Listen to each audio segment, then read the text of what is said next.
mendekat kepada Allah. Ingat sekali lagi, ngaji yang berhasil, yang sukses itu bukan yang langsung hafal semua ayat dan hadisnya, tapi yang sanggup membuat kita jadi tambah dekat kepada Allah. Dan ini harus jadi standar dari semua perbuatan, tindakan, ucapan kita, ya. Karena ini satu-satunya cara untuk segalanya jadi kebaikan, ya. Kalau tidak pakai sudut pandang ini, nggak akan jadi kebaikan. Nggak baiknya kan dari Allah. Segala hal yang baik pasti dari Allah. Sesuatu baru bisa jadi baik harus dengan pertolongan Allah. Terus kita yang pengen segalanya baik, tidak ingin mendekat kepada yang maha baik, rujit pasti, ya. Karena segalanya seperti itu, ya. Kok ada tawaran bisnis? Yang mana bisnis yang baik? Bukan yang hasilnya paling besar, tapi yang bisa buat kita tambah dekat kepada Allah, ya. Kok ada waktu luang kosong? Ngapain ya? Baca komik atau nonton drakor boleh nggak? Bicara boleh? Boleh insya Allah, ya. Hukum asalnya mubah. Tapi nanti semakin tinggi tingkat keimanan, tolak ukurnya nggak cuman boleh atau tidak lagi. Tidak hanya dari sudut pandang fikihnya saja. Karena fikih hanya bicara boleh atau tidak, halal, haram. Paling tambahannya ya mubah, makruh, sunnah, ya. Tapi selalu ingat, di atas fikih selalu ada yang namanya takwa. Di atas fikih selalu ada yang namanya takwa. Nah, kalau bicaranya takwa bukan boleh atau tidak lagi, tapi Allah suka atau enggak, ya. Maka ketika dia milihnya sesuatu yang lebih Allah suka, bukan yang dirinya suka, jangan heran nanti bertambah-tambah kebaikannya, keberkahannya, ya. Lebih kita cari yang banyak atau yang berkah? Berkah, ya. Karena kalau banyak belum tentu cukup. Kalau berkah tidak berkehabisan. Sampai kadang cara untuk memikirkan berkah atau tidak disuruh ngelihat itu waktu itu teh. Coba lihat, ada 2 ekor hewan, satu adalah seekor anjing, yang satu lagi seekor kambing. Kalau ngelahirin banyakan mana? Anjing sekali lahir bisa 5, 6 ya. Kambing paling nggak 1, paling banyak 2, ya. Tapi yang setiap tahun dipotong paling banyak mana, Bu? Kambing. Tapi tetap aja nggak habis-habis, ya. Bahkan saya lebih sering lihat kambing daripada anjing, ya. Mungkin di beberapa daerah ya banyakan anjingnya gitu, ya. Tapi entah gimana itu dari begitu akhirnya musimnya nanti, Bu, di mana-mana jadi ada kandang kambing. Ya, Masya Allah, tidak berkehabisan. Yang lebih keren lagi apa? Air zam-zam, ya. Giliran lagi rame-ramenya nggak kurang, giliran lagi sepi-sepinya nggak banjir. Bisa begitu, ya, Masya Allah. Makanya sejatinya itu bukti bahwa kita semua sudah benar-benar diurus oleh yang tenang, paling tahu sama diri kita. Makanya kadang kalau ditanya, siapa sih yang paling kenal sama diri kita? Paling tahu Allah, ya. Kita bahkan gak kenal sama diri sendiri, Bu. Iya, coba tanya. Ada yang tahu berapa jumlah giginya? Angkat tangan. Tenang itu, jumlah giginya ada berapa? Ntar ada yang jawab, saya tahu kok 2. Oh, ternyata emang udah sepuh, ya. Gampang hitungnya, 1, 2 gitu. Tapi kalau mau jujur, jangan jumlah gigi masih sedikit, ya. Kita panjang rambut, jumlah rambut tidak tahu, kapan wafat tidak tahu. Allah tahu tidak? Tahu. Berarti kita sedang diurus oleh yang maha tahu. Masalahnya kabar baiknya lagi, Allahnya tidak hanya maha tahu, tapi maha baik. Tidak mungkin sengaja menjauhkan yang baik, tidak mungkin sengaja mendekatkan yang buruk, ya. Maka seharusnya menjadi tenanglah kehidupan seorang beriman ketika ia menyadari, aku sedang diurus oleh yang maha tahu dan maha baik. Naik pesawat aja tenang, bisa baca majalah. Kenapa kamu tenang? Kan cenah pilotnya profesional. Tahu istilah cenah? Katanya, ya betul, ya. Cuman enakan kalau di tanah Jawa Barat lebih enak pakai cenah katanya. Cenah kan pilotnya profesional. Emang si pilot profesional itu namanya siapa? Nggak tahu. Yang penting cenah profesional. Pendidikannya di mana nggak tahu. Belajarnya seperti apa nggak tahu. Cenah profesional pasti enak, ya. Tapi kalau giliran hidup kita yang kita kadang melakukan masalah masa depan, masalah rezeki, padahal itu semua diurus oleh Allah, kita masih bisa ragu tuh, ya. Dan bahkan bisa menjadi jalan tidak dikabulnya doa kita gara-gara keraguannya itu. Hikam karya Syekh Ibnu Athaillah As-Sakandari rahimahullah, beliau pernah menyebutkan riwayat di kitab tersebut yang menyebutkan bahwa salah satu alasan istrinya Nabi Ibrahim yang Ibunda Sarah ya cukup lama menanti hingga akhirnya keturunannya lahir karena masih ada keraguan dalam hatinya. Apa iya kami udah sama-sama lansia begini, usianya lanjut, bisa hamil gitu? Oh, kayaknya secara medis tidak mungkin. Ya. Salahnya kalau kita sudah merasa tidak mungkin, oh nggak bisa. Ya. Tahu kisahnya Ibunda Maryam yang tahu-tahu hamil ya. Udah gitu karena menghadapi cacian hujatan beliau menjauh pas akhirnya mules lagi hamil gede-gedenya kan diminta bersandarnya di pohon kurma ya. Di Quran surat 19 dimulai ayat 20-an. Lagi bersandar di pohon kurma, butuh makanan di situ teh. Tapi Allah jadikan di situ ada sungai bisa diminum airnya dan ada kurma bisa dimakan buahnya. Tapi masalahnya kurmanya di atas. Belum tersedia ada. Perintah Allah di surat itu kan disuruh goyang-goyangkan, goncangkan pohon kurma. Ibu pernah lihat pohon kurma, Bu? Bentuknya seperti itu, kira-kira kalau digoyangin, goyang nggak pohonnya, Bu? Jatuh nggak tuh buahnya? Ya. Pernah ada ngelihat 5 orang laki-laki mencoba ngejatoin kurma tanpa nanjat dan dipetik, digoyangin doang nggak jatuh, Bu. Ini seorang wanita lagi mules-mulesnya hamil gede, suruh goyang-goyangin, tenaganya segede apa sih? Jatuh, Bu. Rutoban jani ya jatuh, Bu, rutobnya, kurmanya. Kata para ahli tafsir ketika belajar ayat ini, memang ditegaskan bahwa ayat ini ingin menunjukkan Allah tuh cuman pengen yang penting kamu gerak. Masalah hasil bukan urusan kamu, urusan Allah. Berapa kali kita setiap kali urusan apapun mikirin hasil, tetap aja hasilnya nggak sesuai keinginan kita. Karena memang hasil tuh bukan ranah kita, hasil ranahnya Allah. Tugas kita, yang penting kamu gerak. Ikhtiar. Ya. Selagi kamu gerak, terjadi atau tidak terjadi sesuai keinginan mau terjadi atau tidak pun, selagi kamu gerak beramal solih, kamu dapat suatu nilai di sisi Allah. Jadi orang nyebutnya dapat pahala lah ya. Ada juga yang nyebutnya yang penting jadi amal soleh. Karena toh memang itu yang paling penting. Kita bak-bak sana sini kadang orang tanya ya, kok kalau semua segala hal yang nentuin Allah itu buat apa kita ikhtiar? Ya, dokter misalkan. Dokternya berkata ini pasien sakitnya sakit kronis, kanker stadium paling parah. Ya.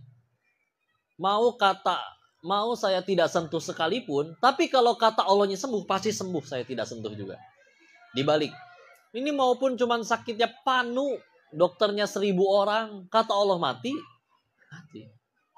Si dokter ditanya sama pasien yang lain, "Ai dokter, atuh terus kenapa ditelepon ke UGD tengah malam masih mau?" Kan bukan dokter yang nyembuhin, cenah Allah. Ya. Untuk apa kita bakbok, ikhtiar segala macam?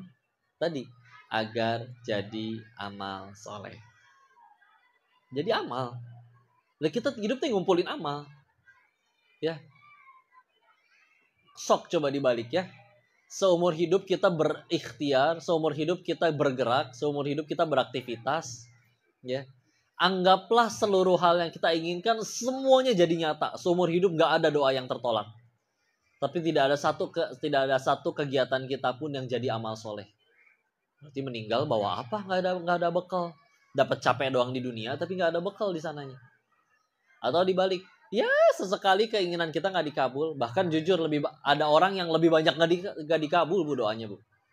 Tapi apapun dia kerjanya, dia masakin suaminya, dia ngedidik anaknya, dia berinteraksi sama tetangganya, semuanya hanya untuk pengen jadi amal soleh. Meninggal bisa jadi paling banyak bekalnya. Makanya kalau pengen bener-bener nggak ada kecewa sama sekali, ya bukan sekedar sesuai keinginan aja ya. Kerja apa tujuannya? Gaji. Kalau tujuannya gaji masih bisa kecewa ketika telat digaji, ketika tetap dapat gaji tapi dihina, Ketika akhirnya diturunkan jabatannya, gajinya jadi lebih kecil. Tapi kalau dari awal, itu bonus yang aku lebih kejar, aku bisa beramal soleh. Anggaplah nanti akhirnya dua orang ini meninggal. Yang satu gajinya dinaikin terus tapi nggak niat beramal, yang satu gajinya diturunin tapi dia segalanya yang penting Allah suka. Kumpul nanti di hadapan Allah. Siapa yang lebih bahagia? Yang ngejar Allah, ya. Karena dapat nilai dia di sisi Allah. Dan kalau pakai sudut pandang itu, sudut pandang yang selalu untung karena nggak pernah minus. Coba, apakah Allah menyia-nyiakan sedikit pun perkara ibu tinggal di tempat panas aja? Bintaro panas aja. Kalau siang panas ya, ini karena rindang aja ya. Ya pohon. Tapi kalau misalnya lagi siang panas, laki-laki mah bisa pakai kaos tangan pendek ya. Ibu tetap memakai pakaian syar'i, berlapis-lapis. Setiap tetes keringatnya Allah sia-siakan? Gak mungkin. Coba, apalagi berusaha jaga wudhu. Laki mah gampang bu jaga wudhu. Tinggal gulung, wudhu selesai. Lepas topi atau lepas peci. Coba ibu ya. Nyampe tempat wudhu, kerudung segi 4. Lepas dulu jarum pentulnya. Ya. Mikir nih mau taruh di mana. Ya. Lepas jarum pentul masih ada lapisan selanjutnya. Ciput. Ya. Ciput dilepas. Kadang ada wanita, Masya Allah ngelihat ya. Bisa punya skill, kemampuan. Bisa wudhu sambil ciput dan kerudungnya dibuntel di atas kepala seimbang gitu nggak jatuh. Itu teknik luar biasa itu. Bisa sambil iniin kaki, kepalanya tapi tetap simetris gitu. Demi itunya nggak jatuh. Apakah rata gitu belah atasnya ubun-ubunnya gitu. Beres itu di tangan masih ada manset ya. Udah gitu ininya suka susah ya. Kadang ada yang nggak pakai karet, jatuh lagi. Di kaki ada kaos kaki, dilepas di luar ada yang bukan mahram, masuk ke dalam basah kepalang. Ya. Begitu beres dipakein lagi dulu satu-satu, manset, ciput udah dipakai, kerudung udah dipakai. Masalah selanjutnya jarum pentul yang tadi hilang, Bu. Ya. Benda paling misterius kan itu. Nggak pernah kita gadoin, tapi selalu habis. Ya, Insya Allah. Mungkin karena ekonomis ya, jangan bilang murah lah ya. Kalau ekonomis kita gampang hambur-hambur. Ya, Insya Allah tersebar di mana-mana. Masya Allah ya, tenang tapi ya, itu skincare yang paling baik. Ya. Beneran ya, hati yang selalu ke Allah, coba ya. Bandingin dengan orang yang tinggi, cantik, putih, langsing, bagaikan bihun misalkan. Ya. Tapi nggak enak bu sikapnya bu. Ngelihat orang tuh negatif, suuzon, curiga, gibah, julid. Orang baru datang, perhatiin. Pasti dia pengen minjem duit nih. Nah. Padahal dia lagi milad, pengen bagi-bagi kue. Ya. Loh, kok nggak panas lagi? Mendung, ngaco Allah nih. Pasti hujan macet. Ya. Hujan macet, di depan itu pengkolan itu luar biasa. Di situ ya, lampu merahnya 1 abad. Ya. Lampu hijaunya sekejap mata. Coba, hiperbola bu, ngomongnya. Nggak enak. Ya. Giliran macet gak ngeluh, macet nih. Di luar negeri nggak ada yang kayak gini. Padahal ke luar negeri juga belum pernah. Ya. Pagi-pagi teh sarapan apa? Tadi ada sarapan apa bu di depan? Ada nasi uduk. Nasi uduk yang di depan kuningnya pucat. Tapi sambil dicemilin habis pelan-pelan. Ada yang kayak gitu? Pernah mendengar? Orang yang segalanya selalu negatif? Terdengar jelas? Karena mungkin bisa jadi itu kita sendiri ya. Apapun negatif gitu, Masya Allah ya. Dari perkara mendung kayak tadi, udah ngerembet kemana-mana, Allahnya udah dimarahin, hujannya belum tentu jadi, pikirannya udah kemana-mana ya. Giliran bangun tidur sambil ngolet, badan teh remuk, bohong. Coba badan remuk betulan bu, bisa bangun bu? Ya bisa. Ya, lagi kerja di kantornya, tiba-tiba, kepala saya itu pecah mikirin ini. Bohong. Coba kepala pecah di kantor, darah di mana-mana, ya harus dipel. Iya. Repot. Masya Allah ya. Enak gak didengarnya? Didengarnya enak atau enak? Padahal tiap hari tuh pakai serum bu. Ya. Nggak cuma pakai serum, direndam pakai serum satu badan loh. Nah, karena skincare terbaik lah udah hati yang lillahi ta'ala kepada Allah aja. Ya, saya tahu lah memang yang paling sulit tuh ketika berusaha menjaga wudhu tuh bukan pas lagi tadi repot, tapi ketika udah skincarean kentut lagi. Aduh, itu mah ya. Pengen ngamalin sunnah tidur dalam keadaan berwudhu. Ya enggak? Beres mandi segala macam beres. Ritual dimulai dong. Pertama, toner dulu. Ya enggak? Udah gitu, serum. Minimal terakhir krim malam, ya enggak? Ya, tahu ya urutannya ya, insyaallah. Lalu Allah menguji, katanya pengen ngamalin sunnah. Keluar bu angin lu. Coba Allah tuh pengen tahu tuh berani nggak tuh wudhu lagi tuh. Satu set mahal itu bu. Serum nggak cukup pego sekarang ya, nggak cukup 150.000 sekarang. Ya Allah. Tapi enak ya hati ke Allah terus lah, udahlah bismillah. Ada sesuatu yang kalau datangnya dari keimanan tuh nggak bisa digantikan dengan skincare apapun. Ya. Kayak tadi mungkin akan ada orang pernah ngelihat, iya bener sih, hidungnya lancip kayak perosotan TK. Ya. Pokoknya tinggi putih langsing bagaikan bihun, tapi misalkan kok wajahnya kok aduh kok kurang enak sedap dipandang mata. Apalagi ketika mulutnya sudah mulai berbicara, julid, gibah, nggak enak ya. Tapi ada orang-orang yang dibilang ganteng juga nggak masuk kriteria, tapi selalu mendahulukan urusan orang lain. Terus banyak kata sakti yang diucapkan, tolong, terima kasih, maaf ya. Ada salah nggak pernah nyalain orang, sebisa mungkin saya yang salah biar saya yang perbaiki. Enak bu ketemu yang kayak gitu ya, gampang, hati yang mudah tersentuh ya. Terus ibu kelihatannya lagi ada masalah, ada apa bu? Iya nih memang ada masalah ya bu, tenang bu, saya lagi ada rezeki, inilah ada, pakai aja 5 juta dulu. Senang bu gitu ya. Tuh, baru kebayangin itu teh ibu udah senang. Gimana jadi kenyataan bu?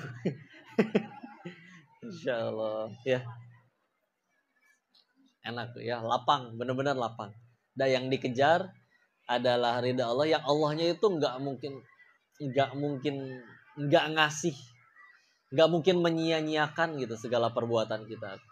Yang capek itu kalau kita tujuannya itu sesuatu yang terbatas gitu ya. Pujian makhluk terbatas, coba gimana caranya dipuji satu dunia, ada aja pasti ya.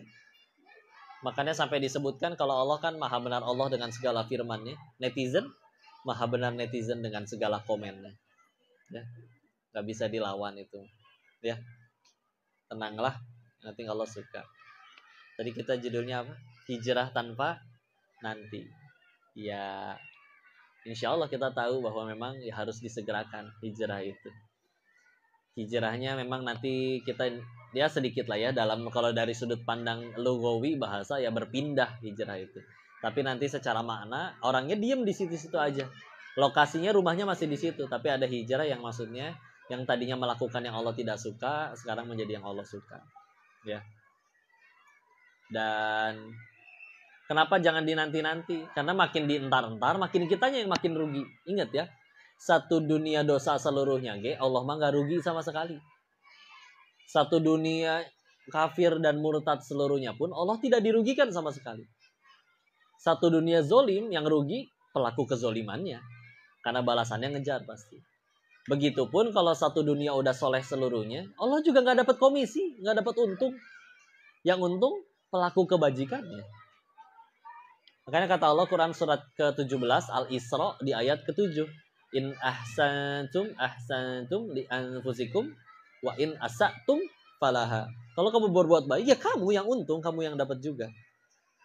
Jadi sesederhana kita dengan cemerlangnya akal kita, warasnya akal kita, lalu misalkan ada 2 botol ini, yang satu isinya susu, yang satu isinya racun, yang mana yang diambil? Susu. Kenapa tidak milih ambil racun? Sadar, ini akal menghalangi, saya ambil racun, saya sakit, saya mati. Ya, itu fungsinya akal. Terus ketika kita akhirnya, saya hidup ingin mendapat kebaikan, ya. Makanya saya melakukan ini, melakukan itu. Nah itu semua udah ada petunjuknya. Kamu pengen baik, semua serba lancar, adem ayem semuanya, ya udah ada. Tunjuknya di Al-Quran dan hadis Nabi. Kalau kamu ikut, kamu yang untung. Nggak ikut, kamu yang rugi. Tapi tetap aja, kenapa ya saya ini kok masih aja ada masalah terus dalam hidup. Ya. Dan perasaan ketika diingatkan, udah yuk kembali kepada Allah, kita sama-sama tobat. Kenapa saya harus tobat? Dosa saya yang mana? Nanya dosa saya yang mana aja udah jadi dosa. Ya. Atulah Nabi Adam alaihissalam diusir dari surga gara-gara satu dosa. Tahu dosanya yang lain? Dan enggak, yang kita tahu cuman makan buah terlarang itu aja. Nah, kita yang cita-citanya pengen ke surga, apa dosanya cuman satu? Insyaallah. Nah, tapi kadang tetap cita-cita, saya mah pengen tetap ke surganya. Boleh, silakan. Kadang nggak nanggung-nanggung ya. Saya mah pengen surganya tetanggaan sama Nabi dah. Ya. Malaikatnya geleng-geleng, ini amalannya apa ini orang? Ya. Karena jadi gini, kepahitan itu begini cara ngeliatnya. Bisa jadi ada dosa kita yang belum bisa dihapus karena amalan kita segitu-gitunya. Bisa jadi ya kalau pengen jujur sholat lupa rakaat terus, ya istighfar jarang, sedekah apalagi misalkan. Tapi tadi sujudnya lama kok. Iya, karena sejujurnya lupa itu udah sujud keberapa gitu. Udah Robik Firly belum ya tadi ya? Pengen berdiri tengsin ya. Dikira belum, ya, Insya Allah. Tapi kadang cita-cita tadi nggak nyanggung pengen ke surga. Nah Allah tolong tuh pengen ngabulin, sok tetap bisa ke surga. Tapi amalan kurang. Gimana cara Allah nolongnya? Tahu-tahu ada yang mencaci, ada yang memaki, ada yang nggak enak di hati. Ya, jangan dikira itu semua sia-sia. Penggugur dosa bu, luar biasa. Kan salah satu syarat kita ke surga itu kudu dibersihin dulu, betul. Beruntung banget kalau dibersihinnya di dunia. Daripada nanti dibersihin di alam setelah kematian. Repot bu. Ya. 10 koruptor ditangkap 1. Akan ada hari di mana meskipun di hari pertama si yang 1 itu ngambek, kenapa teman saya yang 9 gak ditangkap? Tapi akan ada hari di mana alhamdulillah ya Allah saya yang ketangkep. Jadi kenal tobat, jadi kenal Islam, gugurin dosa lumayan. Setelah ditelusuri ternyata doa dari anak istrinya, pengen punya ayah yang soleh, makanya dibuka aib-aibnya. Ya. Yang lain yang tidak kebuka, syukurin gitu ya. Yang terbuka, aduh kok saya yang viral, kok saya yang jadi masalah, saya dibully satu Indonesia. Tapi akan ada hari di mana alhamdulillah digugurin dosa rame-rame. Dapat transferan tuh, dari ketikan netizen yang luar biasa ya. Insya Allah.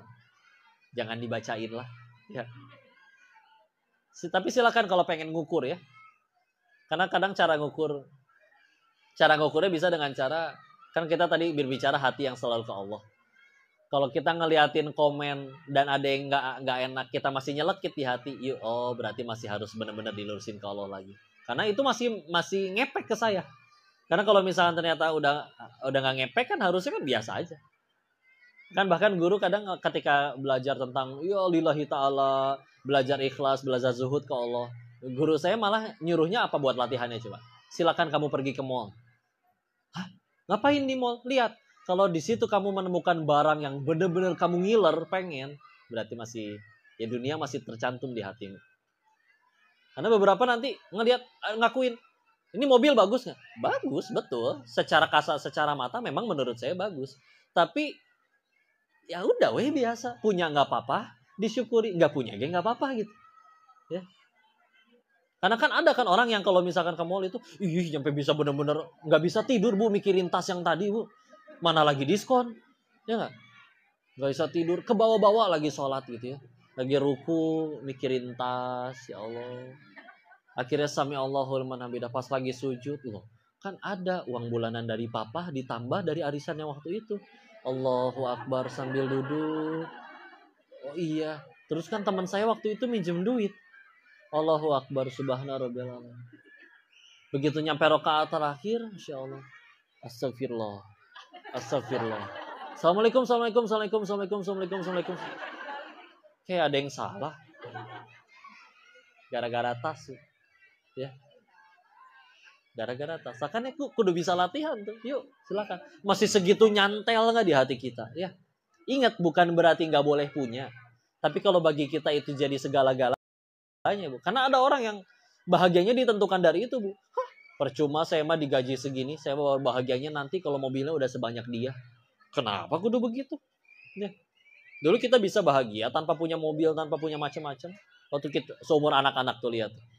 Ya. Simpel bahagianya. Anak-anak itu bukti konkret bahwa manusia itu lebih mudah berbuat baik. Mereka benjol sama temennya 5 menit kemudian udah main lagi. Yang berantem siapa? Ibu. Ya. Nah, kamu habis benjol sama dia, kenapa main lagi? Anak kecil mah sederhana. Benjolnya udah gak sakit, dia punya mainan yang saya suka, selesai urusan. Gak ada gengsi-gengsi. Ini pernah dengar anak baik, anak kecil, anak TK gitu berkata, gak bisa bu, ini masalah nama baik saya. Coba. Ada yang ngomong kayak gitu anak kecil? Tolong ibu carikan pengacara terbaik, saya ingin kenakan dia pasal pencemaran nama baik. Karena anak dari TKA itu telah mencemarkan nama baik saya. Coba bu, getek ngedengarnya juga bu. Nanaonan kamu. Ya. Tapi Masya Allah ya anak-anak udah tenang. Kenapa mereka bisa begitu? Sederhana. Tidak ada pesaing Allah di hatinya. Ya. Kita mah makin gede ngerasain, oh gini rasanya punya duit, enak. Oh gini rasanya punya jabatan, enak. Itu menjadi ilah di hati kita. Sehingga bahkan menjadi faktor penentu kebahagiaan kita. Saya gak bisa bahagia kok sebelum mobil saya sebanyak dia. Enggak bu. Kita kan lahir gak langsung segede. Ibu lahir langsung segede gini bu. Orok dulu ya. Nah, berarti kita semua pernah kecil ya. Pernah ngalamin masa dimana bahagianya tanpa alasan, tanpa batas. Kenapa makin gede malah makin sulit bahagia? Padahal kalau dipikir, ilmu kita sama ilmu anak kecil banyakkan ilmunya siapa? Kita, yang dewasa. Uangnya orang dewasa sama uang anak-anak banyakkan uangnya siapa? Orang dewasa. Kecuali mungkin Rafathar dan Cipung. Ya, mereka dari kecil juga udah banyak duit. Masya Allah. Ya. Tapi secara globalnya, secara umum insya Allah kita lebih makmur. Tapi kita bisa jadi lebih sulit bahagia. Ya. Tadi ya. Jadi dosa itu pilihannya tadi. Bisa jadi ada dosa kita. Kepahitan itu bisa jadi ada dosa kita yang belum bisa digugurkan. Karena amalan kita segitu-gitunya. Allah nolong dengan cara ya udah ada yang nyakitin. Ya. Toh seberat-beratnya sepahit-pahitnya hidup kita di dunia. Ibu lagi dikejar-kejar kayak gimana pun juga ya. Tetap aja tidurnya tadi malam masih di kasur.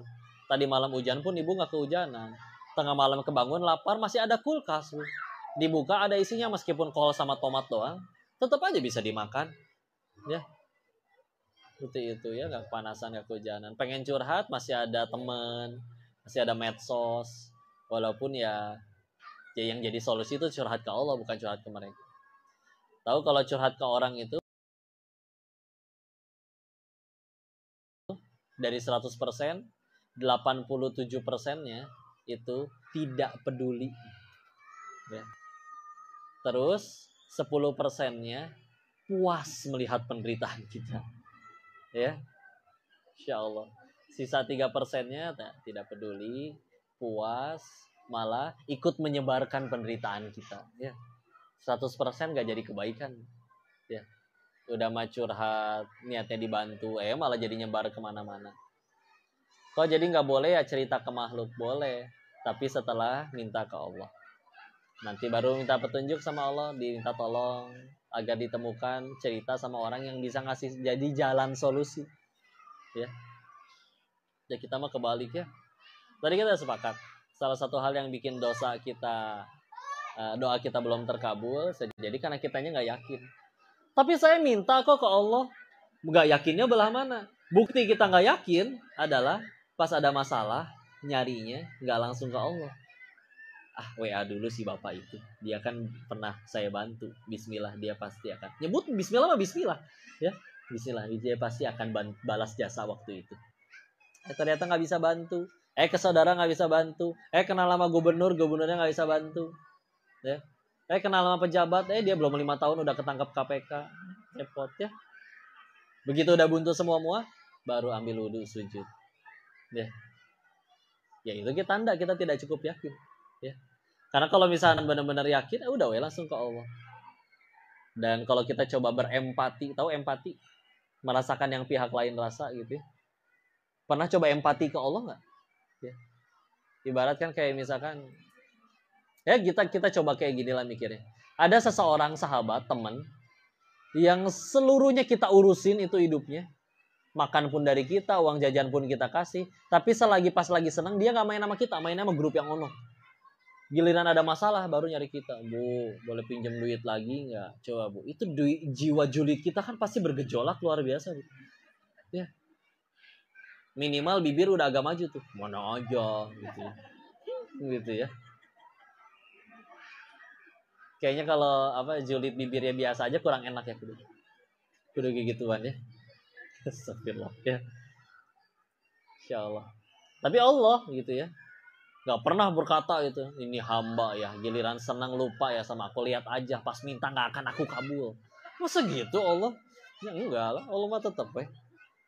Sebab lebih banyak hal yang kita butuh dibandingkan dengan hal yang kita minta terus tidak dikabul. Lebih banyak lagi hal-hal yang sebetulnya kita butuh, kita nggak pernah minta tapi tetap Allah kabul. Ya, sistem pencernaan Bu, kabayang Bu makan wortel keluarnya wortel, mubazir Bu. Ya. Tapi kita makan nih wortel nih Bu, diolah dengan baik, diusus, diserap yang mana yang baik, disalurkan oleh darah ke bagian tubuh yang membutuhkan. Semuanya nggak mikir kita Bu. Ya. Ada orang gitu diem, khusyuk konsentrasi. Bu, kenapa diem begitu? Saya lagi mengolah ini ususnya, ini wortelnya baru nyampe usus. Ini saya lagi menyerap vitamin A-nya nih kok. Bentar nih ya. Enggak Bu. Sambil maksiat dia tetap aja itu tuh jalan. Allah yang atur.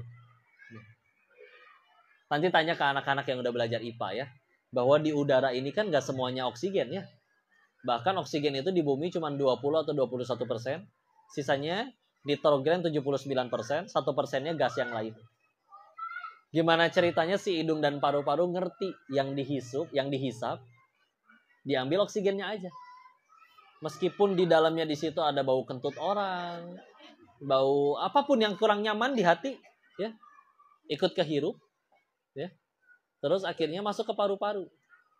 Bisa-bisanya yang diambil oksigennya doang, yang dialirkan ke seluruh tubuh. Lalu akhirnya ilmu biologi barulah menemukan bahwa di dalam darah itu mengandung yang namanya hemoglobin.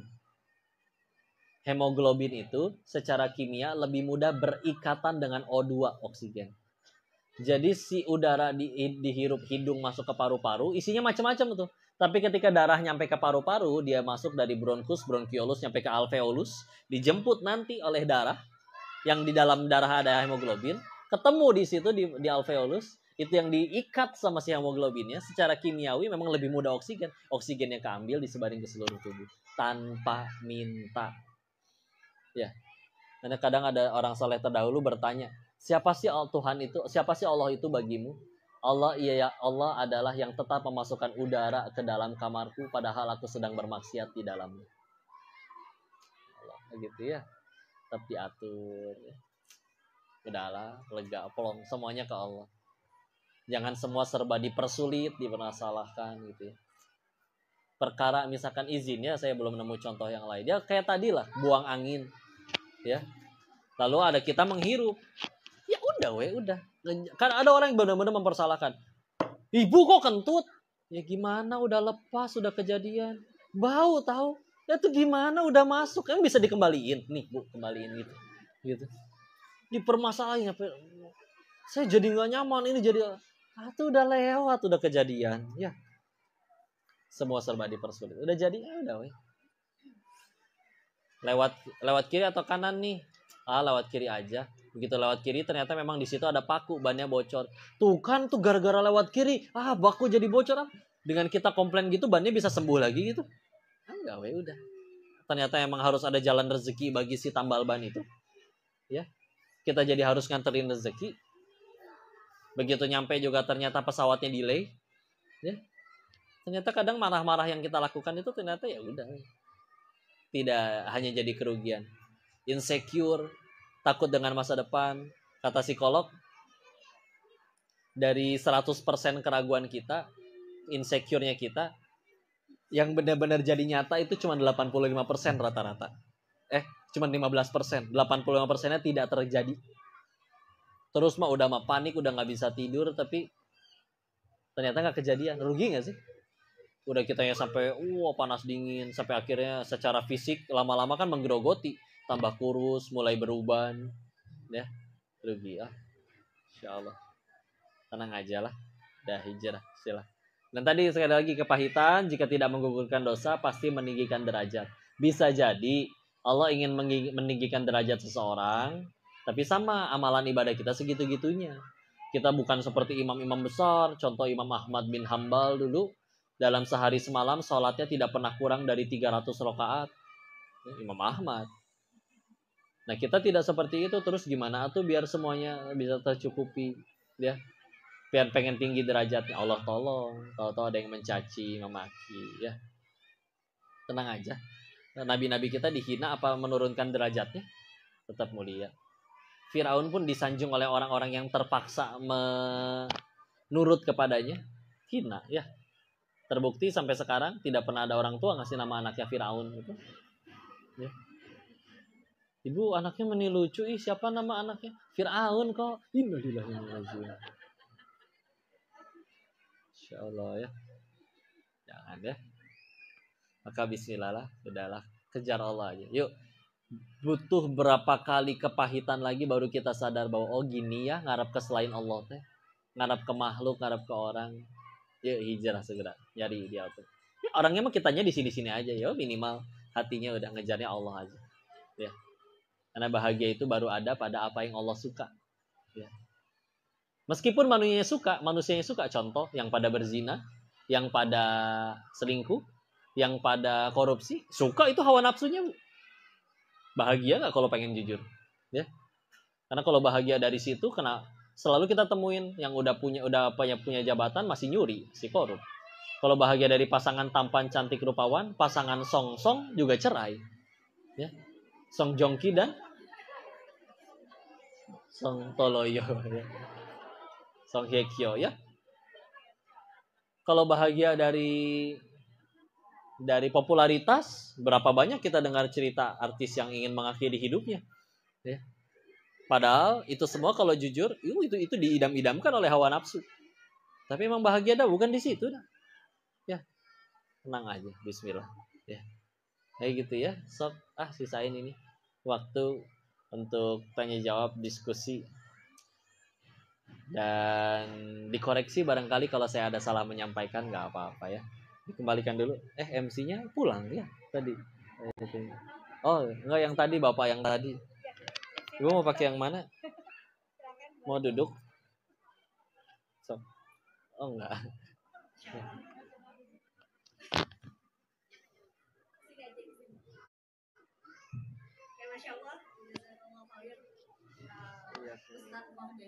Bukan Ustadz bukan. Panggil aja si Denis gitu.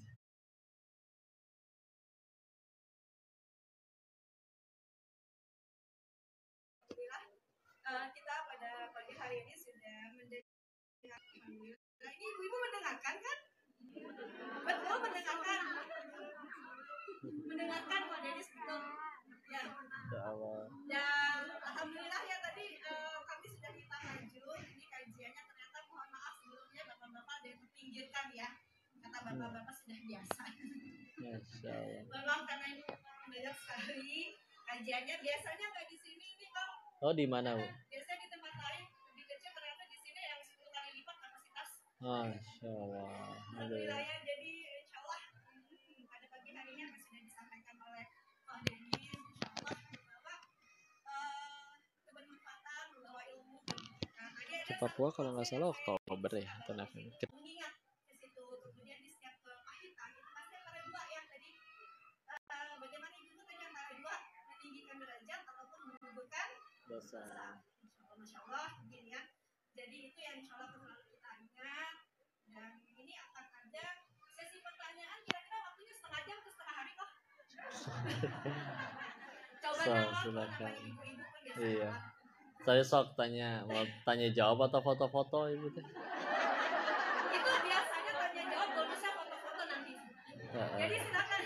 Boleh berapa? Ya sok, coba 3 dulu. 3 dulu, baiklah. 3 dulu ya ibu-ibu. Kalau ada yang ditanya itu ya. Kalau ada yang ditanya. Boleh? Silakan. Ya. Nah, ibu. Ini pakai yang wireless. Waalaikumsalam warahmatullahi. Bentar ya, jawabin pertanyaan yang di sini Mohon dulu. disebutkan nama ya. Assalamualaikum warahmatullahi wabarakatuh. Waalaikumsalam warahmatullahi wabarakatuh. Mohon maaf, Ustadz Denis, saya mau bertanya tapi di luar tema boleh? Monggo. Ini Ustadz, maaf sebelumnya. Jadi saya mohon petunjuk bagaimana menyampaikan, ini ada keluarga kami suka banget main judi online. Itu sampai dia hidupnya susah, tetapi masih tidak mau berhenti, masih nyandu terus. Bagaimana ya caranya Ustaz? Kebetulan sih usianya tuh sudah tua. Seperti itu. Ya, baik, hanya itu saja pertanyaan dari saya. Terima kasih. Wassalamualaikum warahmatullahi wabarakatuh. Waalaikumsalam warahmatullahi wabarakatuh. Terima kasih Reni. Langsung aja ya, satu-satu dulu ya. Terima kasih. Baik, istilah pertanyaannya tadi ada anggota sanak family yang kecanduan judi online ya. Masya Allah. Paling ahsannya sih judinya yang ditutup ya. Cuman belum ditutup-tutup sampai sekarang. Dan sejauh ini yang kami lakukan ya memang dinasehati, didakwahi. Dengan cara bukan dengan itu haram, itu neraka. Nah, semuanya udah tahu sebetulnya. Sebagaimana koruptor tahu korupsi itu nggak boleh, ya. Tapi tidak cukup yakin dengan apa janji Allah, makanya itu terus dilakukan. Sama bicara judi juga, yulah sama-sama mikir gitu ya. Karena insya Allah semuanya masih Allah anugerahkan akal gitu. Ketika sama-sama mikir, sejatinya kesuksesan terbesar seorang penjudi itu kalau dia bisa berhenti dari perjudiannya. Dan dia nyari uang dari judi. Sedangkan yang dilawan adalah bukan orang, tapi sistem. Karena sudah online semua kan sekarang, digital, website yang memang didesain, diatur, yang memang untuk bikin orang kalah. Karena itu kan judinya nggak tiba-tiba ada, dibikin juga sama orang. Yang bikinnya orangnya manusia juga. Manusianya juga bisa lapar, punya syahwat, punya hawa nafsu, pengen punya keserakahan. Apakah kita dengan akal kita nih benar-benar serius berpikir bahwa orang yang bikin judi online itu sengaja bikin judi itu untuk sengaja pengen bagi-bagi duit bagi semua pemainnya dengan cara dikasih menang? Mustahil. Karena kalau dari awal niatnya pengen bagi-bagi duit, yang dibangun lembaga zakat infak sodako, ya, yang kasino. Terus kita terus menerus sejauh ini yang kami sampaikan terus dengan cara diajak berpikir, dengan ajak, karena sejatinya nggak usah disampaikan lagi itu hukumnya apa, udah pada tahu aslinya mah ya. Tapi kalau diajak mikir, yuk bismillah, dikerjain, benar-benar dikerjain. Sedangkan dirinya pengen dapat kebaikan, tapi terus ya aneh kan, ibarat dia pengen bangkit, dia sedang berada di lubang, tapi dia malah nyemplung lagi di lubang itu, tapi katanya pengen bangkit, kan jadi kayak omong kosong gitu ya. Tapi ya udah, memang disentuhnya kudu pakai hati, didoakan, didakwahkan terus menerus. Bahkan memang saya berani bilang bahwa orang kalah main judi itu sebetulnya pertolongan. Karena gara-gara kalah itu akhirnya ada orang yang bisa berhenti. Coba kalau pas menang kepikiran berhenti, yang kalah aja selalu kita lihat kalah masih main sampai jual-jualin barang, apalagi yang menang, nggak usah nunggu besok sorenya dia udah main lagi ya. Kok kalah, rugi dong? Enggak, kepahitan dari kalahnya itu demi Allah gugurin dosa. Bisa jadi nanti dia lebih beruntung daripada orang yang seumur hidup menang terus, jadi bandarnya gitu. Seumur hidup menang terus, di hari akhir kan repot pertanggungjawabannya. Dia ketika akhirnya udah takut ngeri dengan bagaimana pertanggungjawabannya, ternyata kamu mau udah lolos loh. Kok gitu? Kan udah digugurin dosanya di dunia dengan pahitnya kalah, dengan pahitnya bangkrut. Jadi pertolongan. Kenapa semuanya masih selalu terasa berat? Karena kalau memang jujur, kita belum ngejar Allah. Satu, terlalu cinta sama dunianya. Dua, emang kita belum pengen ke surga mungkin. Padahal kepahitan apapun mendekatkan kita ke surga, karena pasti gugurin dosa. Kecuali kalau kitanya belum pengen surga, maka apapun pasti masih selalu terasa berat. Ya. Jadi ya, iyalah. Kalau tadi belum kalah, saya pengen minta akunnya, Bu. biar saya kontak yang di sana untuk tolong bikin akun ini kalah sekalah-kalahnya biar berhenti gitu ya. Karena masih aja banyak temen yang di sana gitu ya. Tapi kalau misalkan ternyata udah kalah ya udah tinggal tunggu waktu sih insya Allah. Tinggal masalahnya pengen berhenti sekarang atau Allah paksa untuk berhenti. Kan apa-apa yang dipaksa nggak enak ya. Tapi ya tetap ya kita cuma bisa menyampaikan, nafkahi. Kalau pengen benar-benar nahi munkar ya udah ambil handphonenya, putus kuotanya, cabut internetnya kalau memungkinkan. Tapi kalau misalkan kitanya malah nggak bisa, digituin dia pun malah marah, ya memang kita cuma hanya bisa menyampaikan. Yang bisa bolak-balik hati Allah. Tinggal kita berharap mudah-mudahan hatinya dibolak-balik dengan kesadaran, bukan dengan kehancuran dulu. Oh, tapi gimana kalau sadarnya gara-gara kehancuran, sudah tidak ada kesempatan kedua ya. Selagi masih nyawa belum lewat di kerongkongan, masih hidup, selalu masih ada pintu ampunan. Ya, karena kalau Allah emang udah benci dengan hamba tersebut, mudah Allah matikan detik itu juga. Dia masih hidup, sederhana. Berarti yang punya langit dan bumi masih berikan kesempatan. Ya, sama saya juga Bu layak Allah matikan di sana. Ya, Allahnya aja yang kepala yang baik, maha baik. Malah diizinin pulang, diizinin ngaji, diizinin ketemu bunda-bunda soleha bisa ngaji bareng. Diajakin ngaji malah, ya. Demi Allah tidak ada kebaikan pada diri ini, semuanya dari Allah ya. Bismillah, semoga Allah melimpahkan selalu rahmatnya kepada kita dan keluarga kita. Allahu a'lam bishawab. Ada lagi?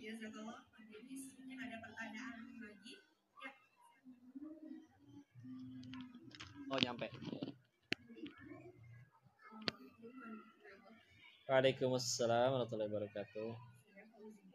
Ya, teteh. Nah.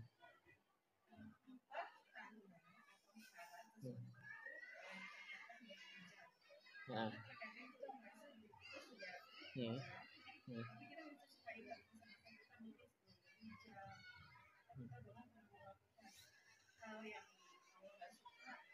Hmm. Ya. Baik, istilah insyaallah. Waalaikumsalam warahmatullahi wabarakatuh. Bismillah. Apa tanda-tanda hijrah kita diterima lah ya atau berhasil gitu ya? Udah salah hijrah mah insyaallah semua pernah melakukan, tapi ada yang masih di persimpangan bolak-balik gitu ya, STMJ, sholat terus maksiat jalan, ada aja istilahnya ya istilah. Maka salah satunya karena memang begini, nikmat itu hanya ada di kedua ujung. Contoh, ketika kita bicara orang yang taat setaat-taatnya kepada Allah, maka ibadah itu jadi kenikmatan bagi dirinya. Itu juga orang yang maksiat tuh dapat nikmat, maksudnya dia menikmati kemaksiatannya itu ya, dia menikmati kemaksiatannya itu. Makanya yang baru bisa benar-benar yang menikmati kemaksiatan itu mending taat-taat sekalian atau ya tidak taat sama sekali itu. Tapi kan tentu kita tahu ya ada ujungnya, ada hancurnya kalau misalkan kita memilih tidak taat. Orang yang memilih di tengah-tengah nggak akan bisa dapat nikmat, kagok. Dia kalau STMJ misalkan istilahnya, dia masih maksiat tapi masih sambil hijrah. Kalau dia masih di tengah-tengah, nanti ibadah sulit ngerasa nikmat. Akhirnya dia balik lagi maksiat pun, dia juga sulit ngerasa nikmat. Karena sadar, aduh keminum lagi ini minuman keras 1 tetes 40 hari mau diterima sholat. Mana berapa teguk tadi. Jadi akhirnya yang dulu minum bahagia, sekarang jadi nggak bahagia. Ya, jadi seperti itu. Jadi kalau mau, sama kita mengajak berpikir, yuk kalau mau, total semua udah. Kanan udah. Karena baru jadi nikmat kalau udah benar-benar total, kafah, ya. Sebelum itu pasti akan nyangkut nanti. Ibadah nggak nikmat-nikmat, maksiat juga nggak nikmat-nikmat. Terus jadi malah menderita kiri kanan ini. Ya udah mending sekalian toh. Itu kalau dari sudut pandang berpikirnya. Tapi kalau ciri-ciri tandanya setelah akhirnya benar-benar ya tadi amal soleh itu kan menghapuskan keburukan dan itu memang tidak bisa bersatu ya. Ketika akhirnya kita lebih suka dengan ketaatan dan mulai menikmati, secara otomatis akan mulai membenci, mulai malas dengan kemaksiatan. Gak usah gitulah, bicara musik sama Quran aja gak bisa menyatu di hati yang sama. Saya sedang tidak bahas hukumnya ya. Tapi kalau misalkan semakin terbiasa dan senang dan dekat dengan Al-Quran, lama-lama jadi dulu perasaan dengar lagu ini senang banget, sekarang bosen, bete, udahlah, gak usah didengerin lagi. Makin senang dengan lagu, gak usah baca Quran teh males gitu ya. Ada waktu luang, mendingan bukanya apa gitu ya, yang jadi ke arah gosip. Sama kebaikan dan keburukan gitu. semakin kita bismillah hijrahnya tadi benar, nanti ibadah terasa makin ringan. Satu, dulu asa berat nih tepat waktu sholat. Sekarang mah sebelum azan aja saya bahkan tahu kapan jadwal azan. Misalkan gitu ya. Dulu boro-boro tahu kapan jadwal azan. Ingat sholat aja enggak. Sekarang jadwal azan dia hafal. Sekarang zuhurnya 12:05 nih misal gitu ya. Saking bener-bener detailnya. Subuh sekarang nih jam 4:35 kok. Sampai bener detail. Dan sebelum itu jadinya udah nyiapin, udah wudu, udah di saf paling depan kalau laki-laki. Itu tanda Bu, bismillah insya Allah. Karena kalau misalkan masih di sebelum hijrah, berat sekali melakukan itu. Dan juga selain ibadahnya tambah mudah, tidak berat ngejalaninnya, terus maksiatnya juga ringan untuk ditinggalkan. Dulu asa nyesel teh kalau ada yang ngajak dugem tapi misalkan kita nolak. Sekarang mah ringan, udah, apa sih yang didapat di situ? Udah mah gelap, lampunya kedap-kedip, bunyinya berisik, minumannya pahit, mahal, bikin badan sakit pula. Ya, minuman keras kan nggak mungkin di situ bawa susu ultra. Masya Allah, ya. Jadi itu salah satu cirinya, lebih mudah meninggalkan kemaksiatan dan lebih mudah mengejar ketaatan. Karena emang kata Allah akhirnya kan makin taat, jelas makin sholat dong. Kata Allah sholat itu, Quran surat 29 Al-Ankabut ayat 45. Kalau dicari di kanan bawah pas pergantian juz 21. Allah berfirman, "Inna salata tanha 'anil fahsya'i wal munkar." Bahwa sesungguhnya sholat itu mencegah dari perbuatan keji dan munkar. Sholatnya benar, ibadahnya hijrahnya benar, pasti malas sendiri. Ya. Jadi nggak mau berbuat keji dan munkar. Ya. Karena yang pasti berbuah, ya itulah akhlak ya. Bedanya adab dengan akhlak, adab tuh masih bisa dipelajari. Ya. Kayak contoh adab makan, ya. Sampai ada kalau di bule-bule tuh table manner ya. Caranya pegang garpu di tangan mana, atau pegang pisaunya di tangan mana, susunan pisaunya gitu ya. Tapi kalau akhlak itu bukan dapat dari belajar. Akhlak itu dapat dari ibadah. Bedanya di situ. Makin benar ibadahnya, makin muncul akhlak. Ya. Akhlak mah nggak bisa dipelajari. Dapatnya dari kedekatan kepada Allah dari ibadah. Kalau adab bisa dipelajari. Ya. Tapi biasanya adab dan akhlak kasih saya. Orang bisa beradab, beres melancarkan adab yang dia pelajari, udah lidahnya julid, segala macam ya. Tapi kalau sudah pakai akhlak enggak. Ada orang tidak ada orang sama, lempeng we. Nanti katanya kalau pengen sederhana ngelihat pas lagi kaget. Kalau kagetnya udah nyebutnya Allah aja bismillah. Kan sekarang ada banyak orang masih sholat, iya betul. Tapi begitu kaget yang disebut kunci, misalkan ya. Atau apapun yang kurang baik gitu ya. Ya karena teko hanya mengeluarkan isi teko ya. Istilah. Gampang. Kalau isinya kopi nggak mungkin keluarnya isinya cola ya. Ya udah kan pasti. Kalau berubah jadi kesulap namanya. Nah kalau isinya memang sudah bersih, ngucapnya yang baik-baik, nggak pengen nyakitin. Jangankan berkata kasar, ngedengar orang berkata kasar aja hati ngerasa nggak nyaman, nggak enak. Tapi kalau memang isinya terbiasa mencaci, memaki atau kasar, ringan tuh. Dasar kamu begini, dasar kamu begitu, dasar kucing kamu, enak gitu maki orang. Ya. Itu ciri-cirinya ya. Wallahu a'lam bishawab. Mudah-mudahan bisa menjawab pertanyaan.